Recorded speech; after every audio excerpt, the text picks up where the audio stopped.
আমি ব্যক্তিগতভাবে কিন্তু একজন একজন একেবারে একটা লিবারেল ডেমোক্র্যাট। আমি হচ্ছে উদারপন্থী গণতান্ত্রিক দল।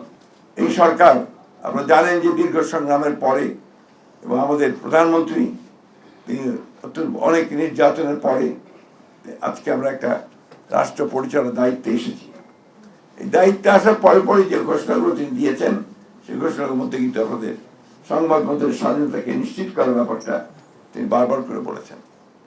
এবং আমি ইতিমধ্যেই যেটা লক্ষ্য করছি তিনি আপনাদের সকলের সঙ্গে মত বিনিময় করছেন।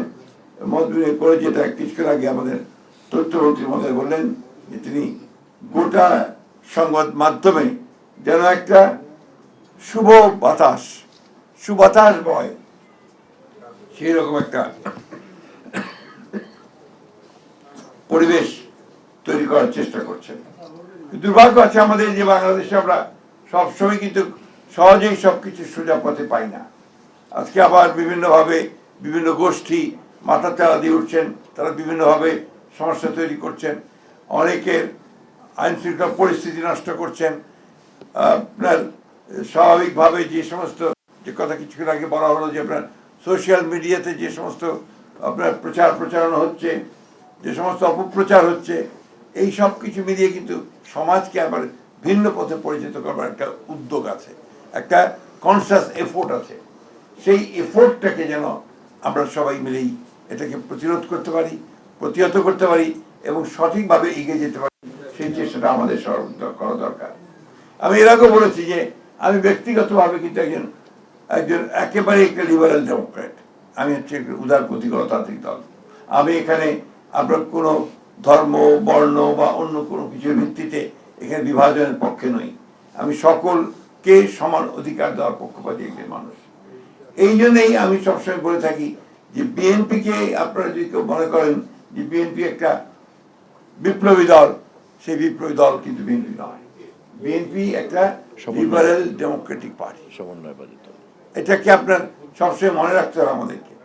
এই জন্যই আমরা মনে করি যে বিএনপি হচ্ছে সবচেয়ে নিরাপদ একটা রাজনৈতিক দল, যে দলের মধ্যে সাংবাদিক বলুন বা অন্যান্য পেশাজীবীরা আছেন তারা কিন্তু সবসময় নিরাপদ থাকতে পারেন।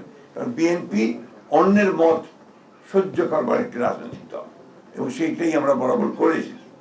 আমি নিশ্চয়ই আমার সঙ্গে আপনারা সবাই একমত হবেন, বিএনপি যখনই সরকারে এসছে সাংবাদিক দলনবাড়ি নির্যাতন কিন্তু সবচেয়ে কম হয়েছে। আপনি এটা খুব বেশি খুঁজে পাবেন না এবং কারণ বিএনপিতে বিশ্বাস করে।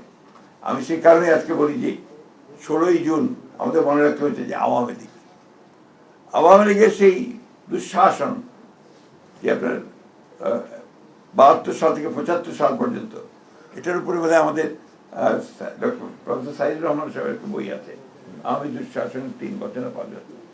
কিন্তু এখন এই যে 15 বছর আওয়ামী যে ভয়াবহ দুঃশাসন গুলো গেল, এর মধ্যে বহু লেখা বেরিয়েছে, আমাদের মারুফ কামাল থেকে শুরু করে অনেকে লেখা বেরিয়েছেন। কিন্তু ঠিক এইভাবে একেবারে 15 বছরের দুঃশাসনের উপরে, তাদের ফ্যাসিজমের উপরে সেরকম কোনো আপনার কম্পাইল বই আমি কিন্তু এখন পর্যন্ত দেখিনি। এটা বোধহয় প্রয়োজন আছে। আমি অনুরোধ করবো আপনাদেরকে, যারা আপনারা লেখালেখি করেন তারা এই দিকে একটু যোগ দেন। আমি তথ্যমন্ত্রীকে অনুরোধ করবো যে বিষয়টার উপরে একটু আপনার নজর দেওয়া উচিত, যাতে করে সত্যিকার ইতিহাসটাকে আমরা তুলে ধরতে পারি। যাই হোক, আমি বক্তব্য দীর্ঘ করবো না। আপনারা সবসময় আমাকে দেখেছেন আপনাদের মাঝে যে কোনো সময়, সেই জন্য আমি কৃতজ্ঞ আপনাদের কাছে। তো একটা কথা আপনাদেরকে আমি আজকে বলে যেতে চাই যে আপনাদের অধিকার রক্ষার্থে আমি কিন্তু আপনাদের সঙ্গে ছিলাম, আছি, সেটা আপনাকে এনশিওর করতে পারি। আমি বক্তব্য বাড়াবো না। আজকে 16ই জুনে আমরা আজকে সেই অত্যন্ত কালো দিবসকে মনে করবো। শুধু মনে করলেই হবে না, কালো দিবস যেন ফিরে না আসে আমাদের রাষ্ট্রে, আমাদের রাজনৈতিক জীবনে, সে কথাটা আমাদেরকে নিশ্চিত করতে হবে।